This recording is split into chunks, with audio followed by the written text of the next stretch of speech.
ब्रेकनंतर पुन्हा एकदा आपलं स्वागत। आता बातमी पुण्यात नाही, पुण्यातील पूरसदृश्य परिस्थितीचा सुनेत्रा पवारांनी आढावा घेतलाय। उद्यापासून संत तुकाराम महाराज आणि ज्ञानेश्वर माऊलींच्या पालखी सोहळ्याला प्रारंभ होणार आहे आणि त्याच पार्श्वभूमीवर उपमुख्यमंत्री सुनेत्रा पवारांनी हा आढावा घेतलाय।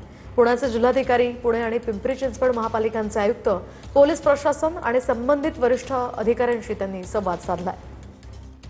सगळ्यात तरी ज्या पद्धतीने रेड अलर्ट सांगितलेला आहे त्याच्या पूर्वीच पुढे काय होणार आहे आपल्याला माहिती नाही, परिस्थिती कशी असेल त्याच्यासाठी आधीच तयारी केलेली बरी ना साहेब। म्हणजे पोलिस तयारच असेल, पण NDRF SDRF त्यांना पण सगळ्यांना ओके तेच म्हणजे सध्या माझी सगळ्यात काळजी आहे, म्हणजे सगळ्यांचीच आहे पण वारकऱ्यांची जास्त आहे।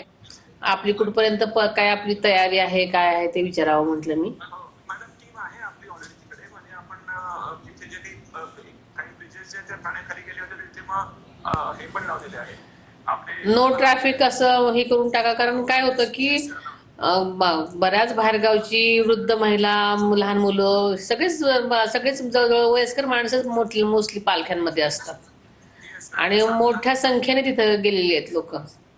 आता काय होतं की पुढचं ट्रॅफिक झालं जास्ती की मागचं सुद्धा सगळं वाढत राहतं। आपल्या एरियामध्ये हिंजवडी, चाकण सगळीकडेच येत असल्यामुळे प्रचंड ट्रॅफिक होत असेल। मला असं वाटतं की तिकडे आपण नियंत्रण केलं पाहिजे जास्ती, कारण IT चे वगैरे सगळेच आणि MIDC आहे